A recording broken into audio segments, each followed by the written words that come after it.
Hello, everyone, and welcome back to Journalist Talk. And today we have a special guest. She's Jody Holcomb, and she's the general manager of the Sundial. Welcome. Hello, glad to be here. Yeah, I'm glad that you're here too. Would you like to give the listeners a brief biography about yourself? The long story I'll spare you. But the short one is that I came to CSUN as an art major, and I got my degree here at the university in art, but then an opportunity came up to work at the newspaper at that time as a production manager. So that meant overseeing the daily newspaper because we were 4 times a week publishing then. So I took that because it was a little bit related to art and graphic design, and I have been here doing work in a manager capacity at the Sundial ever since. That's really interesting. And as a general manager, you just deal with the design part, or what is a general manager? I bet like most people might not know like this term. Well, it's pretty broad, so it can mean a lot of different things depending on the job setting that you're at. Here at our newspaper, the general manager kind of takes care of the things that are not handled by the publisher, who is also the advisor of the Sundial. So the publisher slash advisor works with the students on their stories, works on editing and developing editorial skills, writing skills, reporting skills. But I handle the back end of things. We have a print edition, we have a website, and we have social media platforms and podcasts. So I help oversee those, basically making sure that deadlines are hit on those platforms and that the infrastructure is there to keep everything running. A former colleague said that my job in short is basically to make sure that the trains run on time, and I think I have to agree with that. There's a lot of organizational and traffic management in there. And have you worked in any type of publisher before coming to the Sundial? I have not. This was my first publishing job, although I always loved newspapers and magazines. I grew up in a house where we got the daily newspaper, so I was always reading that at a very early age. And then we would get magazines. They were kids' magazines like Highlights, but we would still get those, my brother and I, and we would read those over. So I was really excited to work for a publication because I thought, I actually thought when I got my degree I'd like to work in advertising and go work at an agency, but I have found that I enjoy working for a publication much more and seeing how everything develops, not just from an artistic side, but from the editorial as well. And how come, even with your liking for the editorial part and reading newspapers and magazines since you were a kid, how come you never wanted to be a journalist, or have you when you change your mind? I don't like to write. That's the bottom line. Is I enjoy and I appreciate well-written pieces, but the idea of writing something myself just has never held any appeal to me. I guess I prefer to communicate with visuals rather than words. Okay, yeah, kind of right. Writing is kind of like 90% of the journalist. It is. If you don't have the writing, then it may not be for you. But at the same time, I also see a lot of really interesting work with data visualization coming up where people are analyzing spreadsheets and trends, and they're presenting those in a visual way. I mean, there's public relations, which is really close to journalism. And there's public relations, and I think that even for me, where I don't have that desire to write, I think that I really enjoy seeing how we can take information and we can present that visually. Like I said, with data visualization or with an illustration, or even just thinking broadly, like how can we make this visually appealing and tell the story either on its own or complement someone's writing with the visual. So you love our struggle. I am all there for the struggle. The struggle is real. It's not easy being a journalist. That's what I've noticed. You don't always get a lot of respect. There's a lot of mistrust, but at the same time, it must be so rewarding to see your work in print and to see that you wrote something and it's out there for the world to read, because it's a lot of work, but it's also, again, it's super rewarding, and it's providing information to people that they want to know or they need to know, and it's a big thing. So you also like design the newspaper and the website, right? I work with a print editor and an online editor to kind of help them focus their ideas into a design.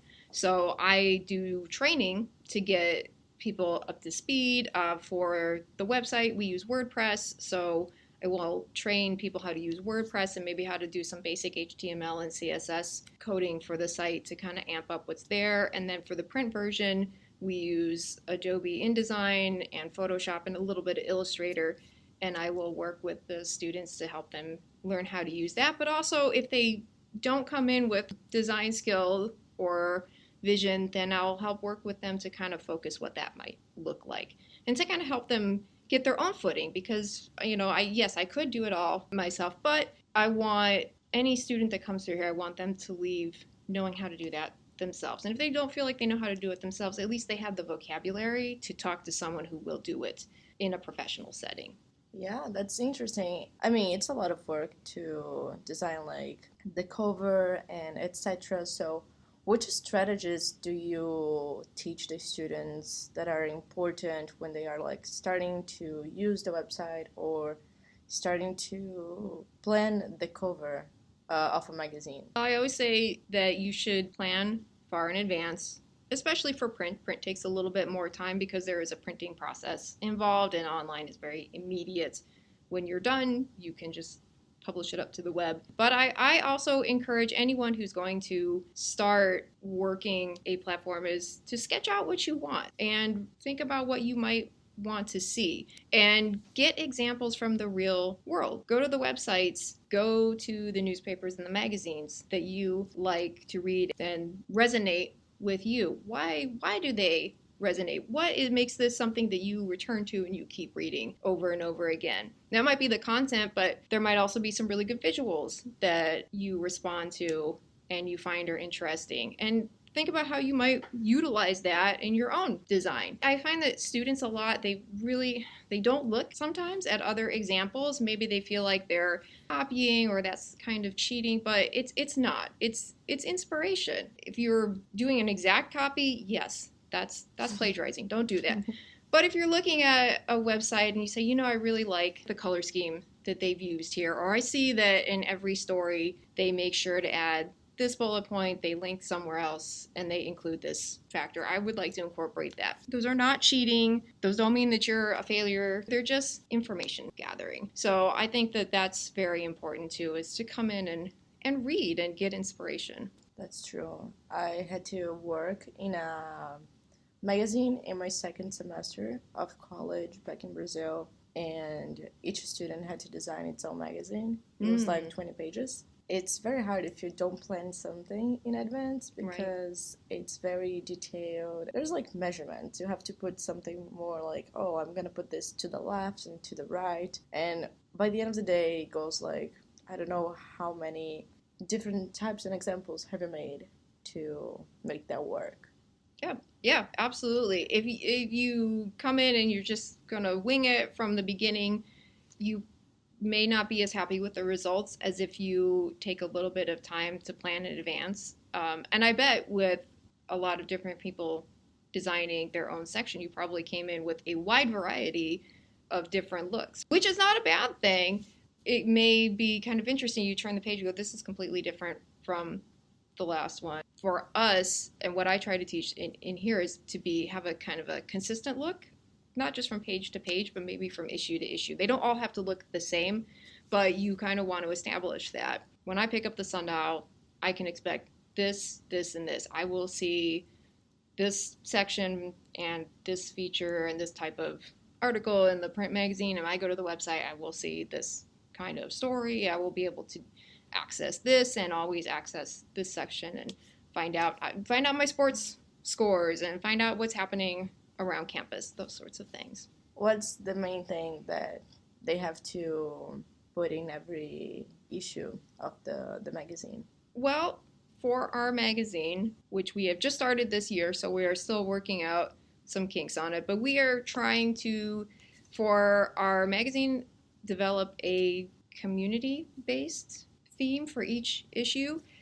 When we were a newspaper, because we published first, we were 4 times a week, and then we went to weekly, we would just report the news. So it would just be like picking up the LA Times, picking up the New York Times, and reading it and getting the latest and greatest information. But as you and I, we all do now, we get our news online. I mean, as much as I love newspapers, I'm reading things online. And how was this transition here in the Sundial from 4 issues per week of a newspaper and then like weekly newspaper to a magazine? Well, it was an interesting transition. The Sundial began in 1957, and they were doing, I think they started out as a weekly or a bi-weekly publication, and then somewhere along the way they picked up to 4 times a week, which is considered a daily for the college scene. And then they did 4 times a week for a number of years, but we were seeing towards the end, and I believe we transitioned over to a weekly in 2014. Those last few years, you could guarantee that people were not picking up certain days of the week. The return rates for some days were very low and other days were very high. So we just thought it seems to make sense that we see the trend of people going online to get their news, then we should really put our focus towards being fast and consistent and getting news up onto the website, move the print edition, keep it, because it is something that we wanted the students to know how to do and to have that experience. So we moved it to a weekly, and then at that point we were also doing a theme-based newspaper. Well, I shouldn't say that. We started out doing a weekly news, and then we were still realizing that no, people are still reading the website for their news, not for this weekly edition. So then we decided to make that pivot over into this community theme. And then we started to do it. We didn't complete a full year of it in newsprint because of COVID.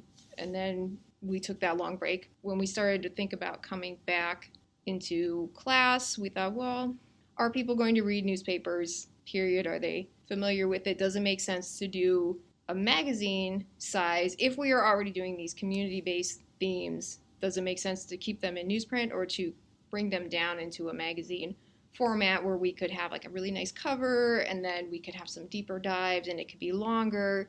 Or at least with the smaller size, you would have, if you write an 800-word story, it takes up multiple pages instead of 2 on a big newspaper. So that was the thinking behind that. And then we went to this, again, part of it is because of the longer time it takes to assemble a print product. So we went to this 3-week format. So we publish 5 times a semester. That's interesting. How about the website? What is the format that you guys need to follow? And how many times a day do you guys post on the website? Because I know that it has to be like updated more consistently than a magazine, since people get their news from the website. Right. Ideally, we want to see that website updated a few times a day. We know that's not always possible because we are a learning environment before anything else. So we realize that sometimes we need to take more time teaching people and helping them develop their story and finish out their sourcing and their editing before we put something up. But I think any news site as a whole should be publishing fresh content a couple times a day. If you're not a learning environment, again, for us, where we're trying to make sure that you guys are learning and understanding what you're writing before publication, we might take a little bit more time. From my understanding, it's also important to have ads on the website and in the magazine. Which strategies do you use to get ads to sponsor the Sundial? Even if it's like a university newspaper. Well, I'm probably not the best person to ask for that. I don't have a sales background. I do assist in it because we are a bit short-staffed right now and we don't have a dedicated salesperson. What we include in our pitch to advertisers is that we are a student newspaper. We are, again, a learning environment. So when you advertise with the Sundial, you are supporting student journalism. You're supporting students. You're paying their salaries, basically, by supporting this. And the activities that we do for you guys, the but the conferences that we send you guys to. So that's a big part of our pitch. And then the other part of it is that this is a unique audience. You have this campus of people that have come together, and they may not be from this area, so they might not know your business because they commute here from somewhere else. But by advertising in the Sundial, you can get the word out for people who might not otherwise know that you are around. So those are kind of the two main things that we try to push with our advertising pitch. You keep saying like the word community in the interview, and I was wondering how the community in Northridge, the region here, accepts the Sundial. They read the Sundial. What's the demand from outside campus? Well, we try not to track too much of that. I know there are a lot of news sites that will track that data, and we don't, but we average somewhere around 30,000 hits a month, and over time we get very close to 1 million in the course of a year.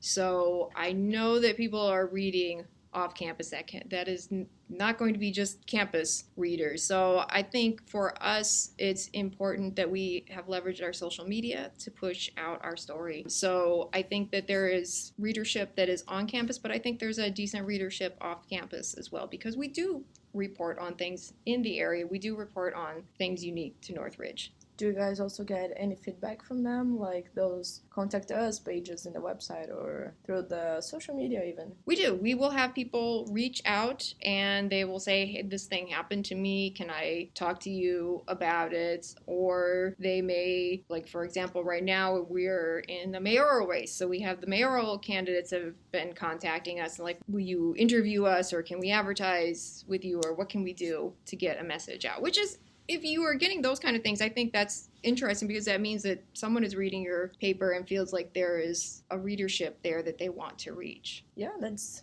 very important and really interesting to know, like, there is a big reach outside campus, because like we were talking this morning, some people on campus are not reading the magazine. That's true.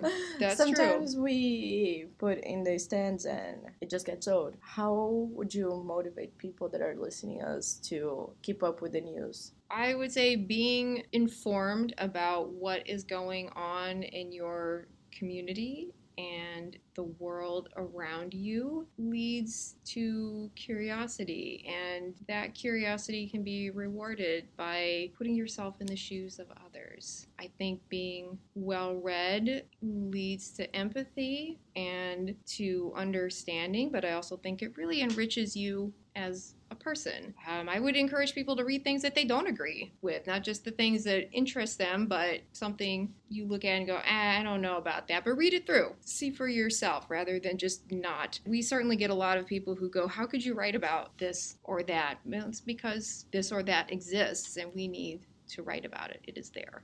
Well, it's just here, everybody. At Journalist Talk, they would get wise words from Jody. I don't know about wise, but... well, I just wanted to thank you so much for talking to me today, Thank and you for it was a having pleasure me. having you here. And I'll see you guys in the next episode.